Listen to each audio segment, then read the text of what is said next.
les entreprises au sein de la Caisse primaire de Pau. Je profite, ma collègue Géraldine Etchessar et moi-même, donc profitons de ce premier webinaire pour vous présenter tout d'abord tous nos meilleurs vœux pour cette nouvelle année, santé et bonheur pour vous et tous vos proches. D'un point de vue pratique, donc vos micros seront coupés en raison du nombre de participants, mais vous pourrez quand même poser des questions via la rubrique questions-réponses donc tout au long de la présentation et j'y répondrai à la fin du webinaire. Le support que nous allons voir ensemble vous sera envoyé dans le courant de la journée, du moins dans les meilleurs délais. Voilà, donc le sujet, nous allons commencer le webinaire. Donc le sujet d'aujourd'hui, c'est les salaires de référence que vous devez indiquer sur les attestations de salaire, de façon à ce que nous allons revoir certains points, de façon à ce que les attestations de salaire nous arrivent le plus juste possible, ceci afin que les règlements soient effectués également le plus rapidement possible, voilà, pour vous et pour vos salariés. Donc, nous verrons d'abord quelques généralités, puis nous verrons ensemble les bonnes pratiques donc pour la déclaration des salaires de référence. Voyons d'abord les généralités. Donc, le calcul de l'indemnité journalière, il repose sur la détermination de la période de référence et sur les salaires pris en considération. Donc, la période de référence, elle est déterminée en fonction de la date du dernier jour de travail, donc de l'interruption du travail. Donc, la paye du mois en cours, au moment de l'arrêt, elle n'est pas prise en compte, sauf si la date du dernier jour de travail correspond au dernier jour du mois. Quelle que soit la nature de l'arrêt, il faut savoir que les indemnités journalières sont plafonnées. Pour cela, vous pouvez retrouver, on vous met un lien sur lequel vous pourrez retrouver plus d'informations, toutes les informations possibles donc sur le plafond de l'indemnité journalière et sur le calcul de l'indemnité journalière. Donc ce lien, il sera accessible sur le diaporama que je vous adresserai. Il amène vers une rubrique d'Amélie ou sur laquelle le calcul de l'indemnité journalière est bien expliqué. Donc, voyons maintenant la période de référence par risque. Donc, pour la maladie, lorsque l'activité est régulière, la période de référence, elle correspond aux 3 mois qui précèdent l'arrêt de travail.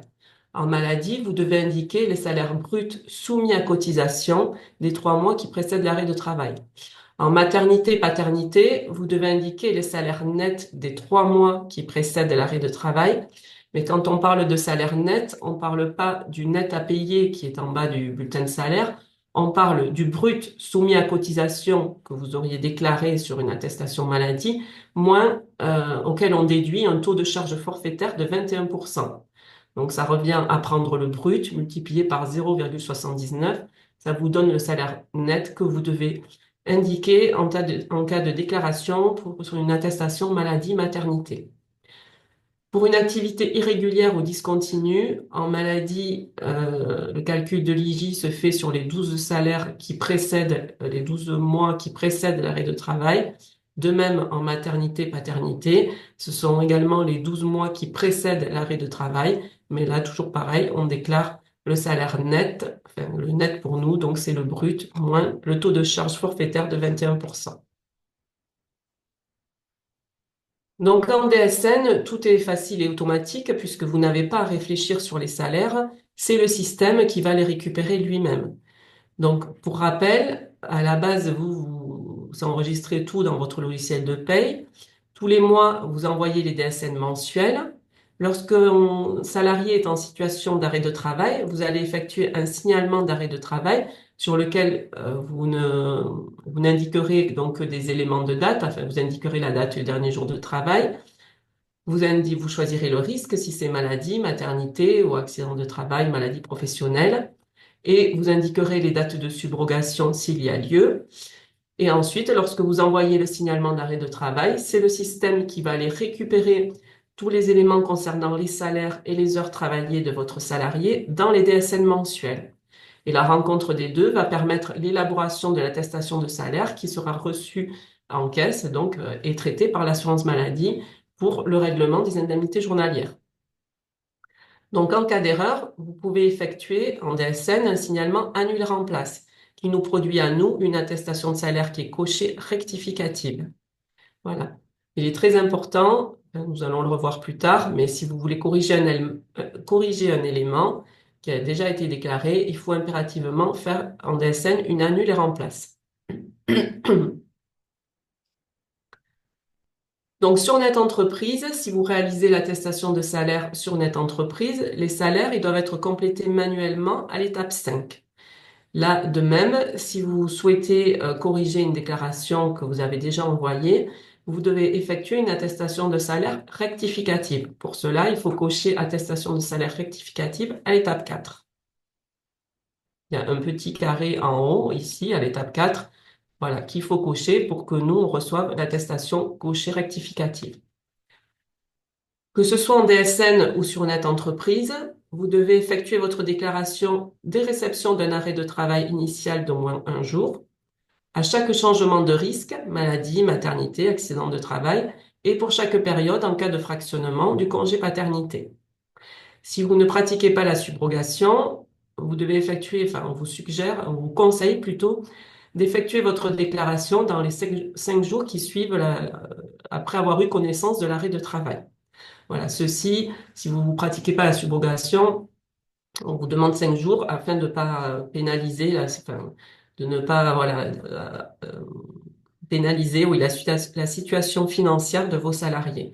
Par contre, si vous pratiquez la subrogation en DSN, vous pouvez transmettre vos signalements au fil de l'eau ou attendre l'envoi de la DSN mensuelle pour envoyer vos signalements d'arrêt.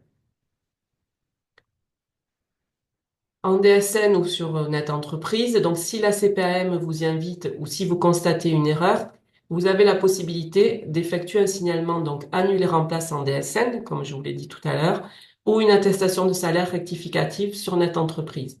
Mais il est impératif, si vous avez déjà fait une déclaration pour un arrêt de travail, si vous souhaitez corriger un élément, il est impératif que l'on reçoive, nous, une attestation de salaire qui soit cochée rectificative.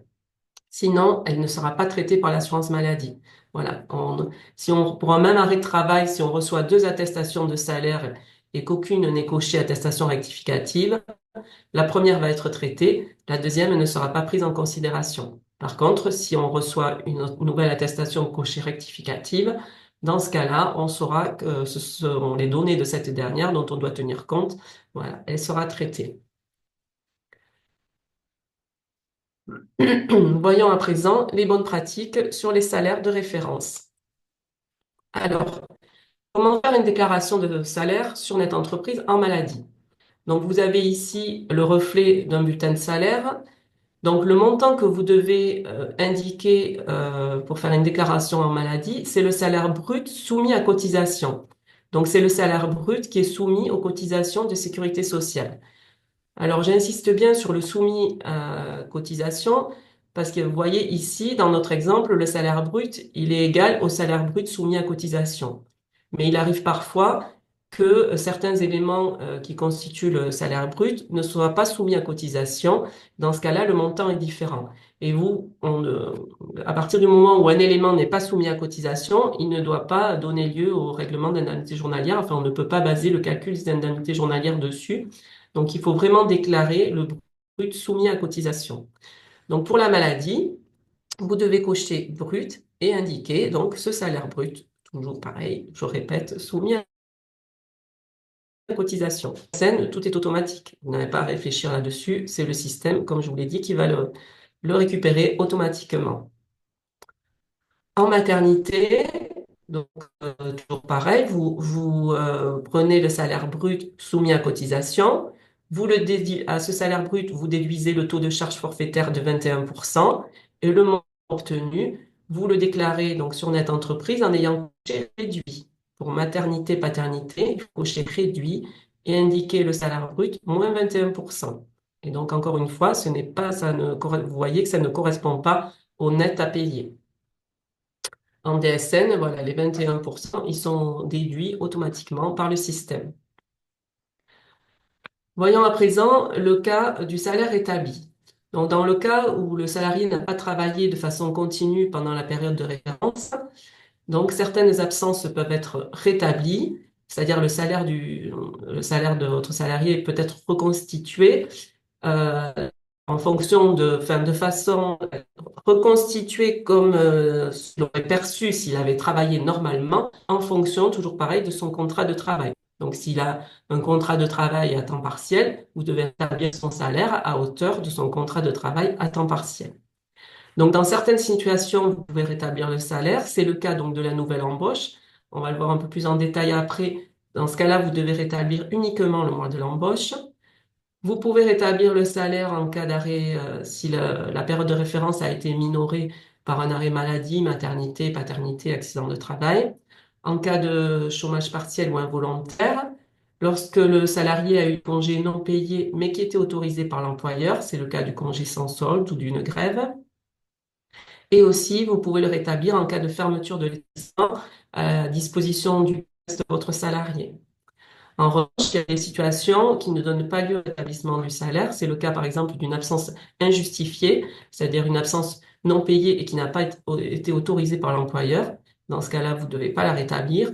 Et la journée de solidarité également ne donne pas lieu à rétablissement du salaire. En maternité, le salaire établi doit également être déduit, bien entendu, des 21%. Donc, depuis le 18 janvier 2022, la saisie des attestations de salaire sur notre entreprise, elle a évolué, notamment en cas de nouvelle embauche. Donc, en cas de nouvelle embauche, le salaire ne doit être rétabli uniquement que sur le mois de l'embauche. Si le salarié a été, par exemple, embauché en milieu de mois, vous pouvez rétablir le salaire du mois entier, comme s'il avait travaillé le mois entier.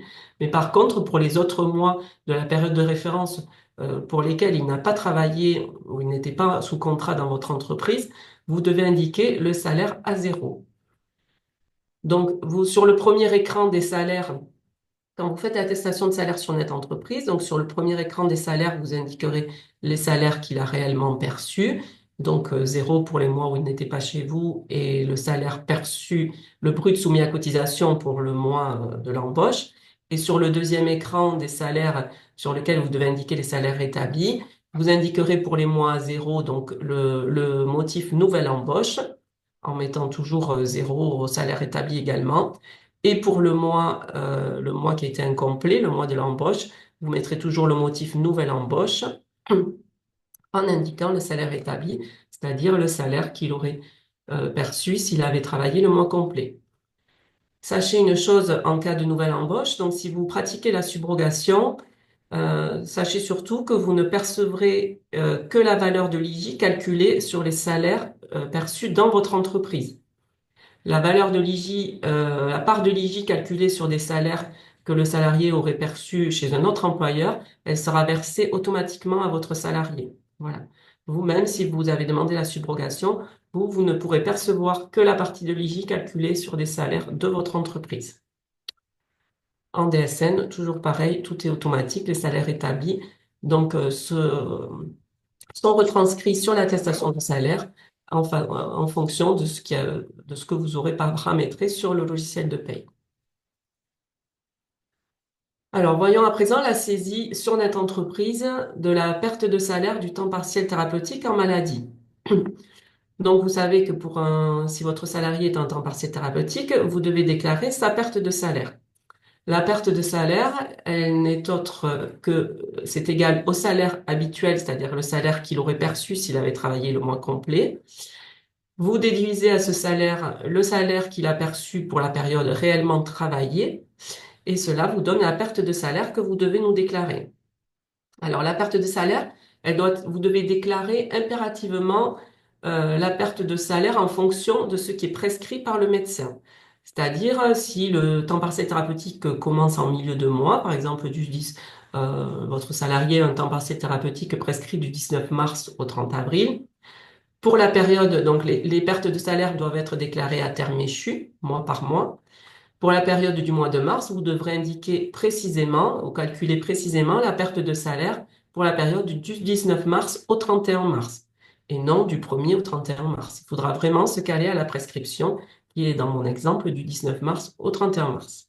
Et ensuite, vous déclarerez début mai la perte de salaire pour la période du 1er avril au 30 avril.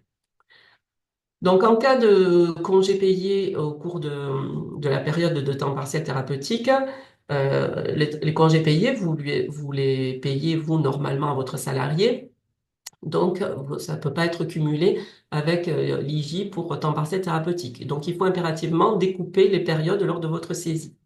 Donc, par exemple, ici, nous avons un temps partiel thérapeutique à déclarer pour le mois de mars, au cours duquel le salarié a pris des congés du 10 mars au 18 mars. Donc, vous voyez, il faut déclarer la perte de salaire pour la période du 1er mars au 9 mars. Ensuite, vous indiquez la période de congé payé du 10 mars au 18 mars. Et là, vous choisissez le motif congé payé. Le, la perte de salaire va se mettre automatiquement à zéro. Et ensuite, vous indiquez la perte de salaire pour la période du 19 mars au 31 mars. Lorsque vous faites la déclaration sur Net Entreprise, vous avez deux choix dans les motifs, enfin deux choix au début de votre déclaration. On vous propose attestation de salaire pour indemnisation du temps partiel pour motif thérapeutique et vous avez attestation de salaire pour indemnisation du temps partiel pour motif thérapeutique sans arrêt initial. Si votre salarié a eu un arrêt à temps complet avant la période de temps partiel thérapeutique, vous devez choisir le premier choix. Par contre, s'il n'y a pas eu d'arrêt à temps complet avant la période de temps partiel thérapeutique, vous devez choisir le deuxième choix, c'est-à-dire sans arrêt initial. Dans ce cas, le système, il va vous demander les salaires des 3 mois qui précèdent la période de temps partiel thérapeutique. Alors pourquoi? Parce qu'en temps partiel thérapeutique, le salarié, il ne peut pas percevoir une IJ pour perte de salaire supérieure à ce qu'il aurait perçu s'il avait été en arrêt à temps complet. Ceci, c'est afin que le salarié ne perçoive pas plus en temps partiel thérapeutique que s'il avait été que lorsqu'il travaille. Donc, dans ce cas, s'il a été en arrêt avant, pas de problème, hein, vous nous avez fait une attestation de salaire, donc on connaît la valeur de cette indemnité journalière. Par contre, s'il n'y a pas eu d'arrêt initial avant, on ne connaît pas la valeur de on doit calculer la valeur de l'IJ à temps complet. C'est pour cela qu'on vous demande de nous indiquer les salaires des 3 mois qui précèdent la période du temps partiel thérapeutique. Alors, si votre voyant à présent pour les salaires de référence, donc si le salarié se retrouve à un arrêt de travail avec un changement de risque, vous devez effectuer un signalement ou une attestation pour chaque risque. C'est-à-dire s'il y a une succession de maladies, puis maternité, ou maladie, ou accident de travail, puis maladie. Donc bref, à chaque changement de risque, vous devez effectuer une nouvelle déclaration. Sur Net Entreprise, donc en DSN, tout cela va se faire automatiquement, mais sur Net Entreprise, si vous êtes amené à déclarer plusieurs risques, il faut surtout vérifier la cohérence des salaires que vous déclarez pour chaque période. Par exemple, une maladie suivie d'une maternité. Sur l'attestation que vous allez réaliser en maternité, il faudra bien veiller à ce que les salaires que vous déclarez en maternité correspondent aux salaires déclarés en maladie, moins les 21%. Parce que tout ceci, ce sont des contrôles de cohérence que le système ou l'agent va faire automatiquement. De même, lorsque vous effectuez des salaires, des déclarations, certaines en DSN, d'autres sur Net Entreprise, si on perçoit une incohérence entre les salaires déclarés en DSN ou sur Net Entreprise, ça va vous être rejeté. On va vous demander de revoir les salaires et de faire une attestation rectificative selon le cas, enfin pour l'arrêt, pour ceux qui aura été déclarés de façon erronée. Pour cela, il est impératif de consulter d'une part les tableaux de bord sur Net Entreprise de façon à voir déjà si l'attestation, si vous déclarez en DSN, de façon de voir si elle s'est bien reconstituée. Et il est surtout impératif aussi de consulter les comptes rendus que vous recevez par mail, parce que dans ces comptes rendus-là, on peut être amené à vous demander des pièces complémentaires ou à vous signaler une incohérence dans les données, on peut être amené à vous demander de refaire une déclaration, de refaire une rectificative. Voilà. Donc il faut surtout les regarder parce que sinon le paiement est bloqué et voilà, votre salarié attend son paiement ou vous de votre côté si vous subrogez. Voilà, j'en ai fini pour ma présentation. Donc, on vous rappelle ici le numéro sur lequel vous pouvez contacter Net Entreprise ou la hotline de la DSN. On vous met également un lien sur la base de connaissances accessible sur Net Entreprise. Idem sur amélie.fr, donc sur la partie entreprise sur lesquelles vous pouvez trouver pas mal d'informations sur la législation, sur la gestion des arrêts de travail. Pour le suivi de vos dossiers, donc vous devez contacter le 3679 pour toute réclamation concernant un arrêt non réglé. Et si vous avez des soucis sur la gestion des arrêts de travail, vous pouvez nous contacter donc à ma collègue Géraldine Etchissar ou moi-même via cette adresse mail-là et donc nous vous y répondrons dans les meilleurs délais. Donc je vais voir vos questions. Alors,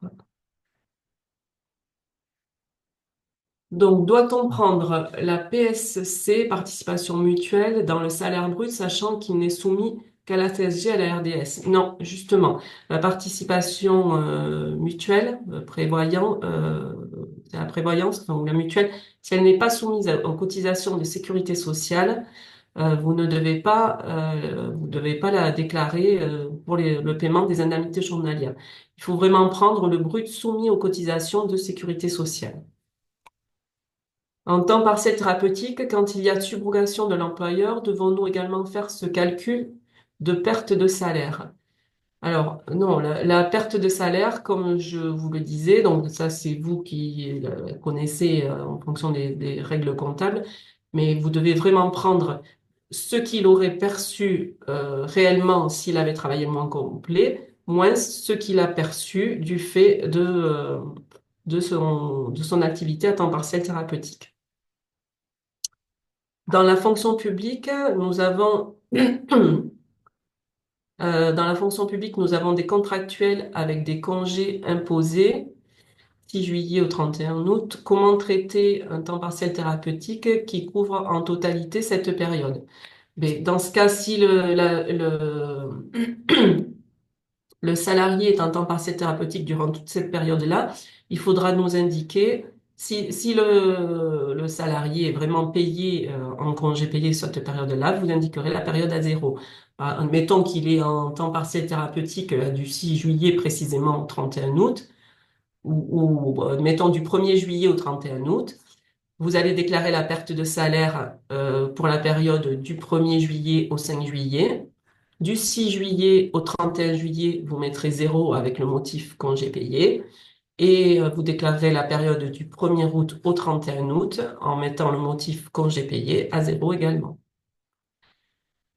Pour le mi-temps thérapeutique, le salaire à prendre en compte est-il le salaire de base ou nous prenons toujours celui qui est référencé au niveau de la rémunération brute santé sécurité sociale? Pour le temps partiel thérapeutique, c'est toujours le brut soumis à cotisation, oui, moins le brut soumis à cotisation qu'il a perçu pour la période travaillée. Pour le temps partiel thérapeutique, pourquoi doit-on le déclarer mois par mois et non toute la période considérée?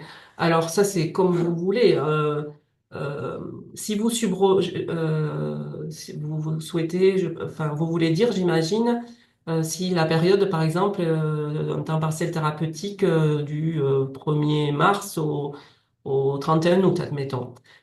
Vous pouvez, si vous voulez, faire tout, déclarer tous les mois début septembre. Mais nous, on conseille, disons qu'on vous dit de le déclarer mois par mois, parce que vous ne pouvez pas le faire avant. Voilà. Vous êtes obligé d'attendre que le mois soit échu pour nous faire une déclaration. Après, si vous subrogez cette période de temps partiel thérapeutique et que vous préférez déclarer tout à la fin de la période, rien ne vous l'empêche. Personne ne vous l'empêche. Voilà. Par contre, si les indemnités journalières ne sont pas subrogées, dans ce cas-là, il est préférable de le faire mois par mois pour pas pénaliser voilà, la situation du salarié. Mais après, l'histoire de le faire mois par mois, c'est surtout parce que vous êtes obligé d'attendre que le mois soit échu. Donc, vous pouvez pas nous déclarer une perte de salaire sans que le mois soit terminé, sans savoir ce qu'il a réellement perçu. Sur le compte rendu, quand nous devons fournir une pièce supplémentaire, nous ne savons pas de laquelle il s'agit et suivant la procédure, nous ne pouvons rien déposer.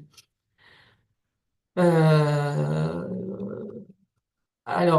Normalement, si via le compte rendu, on vous demande de fournir une pièce complémentaire, on vous le précise clairement dans le compte rendu. Mais après, il y a des fois où vous recevez un compte rendu, des pièces complémentaires ont été demandées à votre salarié. Dans ce cas-là, on l'a demandé au salarié, c'est souvent le cas du bulletin de salaire, Voilà, c'est pas à vous de nous le, enfin, ou on vous le demande pas à vous, on l'a demandé aux salariés. Et ensuite, la procédure pour le déposer. Alors, vous devez le déposer le plus possible via le compte entreprise, voilà, qui vous permet de déposer des pièces justificatives de façon sécurisée. Mais nous avons également à la Caisse de dépôt pour le moment un applicatif DépôDoc sur lequel il y a une partie accessible pour les assurés et une partie accessible pour les employeurs sur laquelle vous pouvez également nous vous adresser des pièces justificatives en cas d'arrêt de travail. Donc, si vous voulez, je vous mettrai ce lien de dépôt doc dans mon mail. Voilà, lorsque je vous enverrai le diaporama, je vous mettrai également le lien de dépôt doc. Mais il faut essayer de privilégier le compte entreprise. Voilà, enfin, le dépôt doc est également sécurisé, mais le compte entreprise a un niveau au-dessus quand même. Pour le mi-temps thérapeutique, est-ce que le 13e mois doit être inclus dans le salaire à déclarer? Alors, si le 13e mois, effectivement, si une prime va être minorée du fait de l'absence du salarié dans l'entreprise, la partie de prime perdue doit être incorporée effectivement dans la perte de salaire du salarié. Voilà.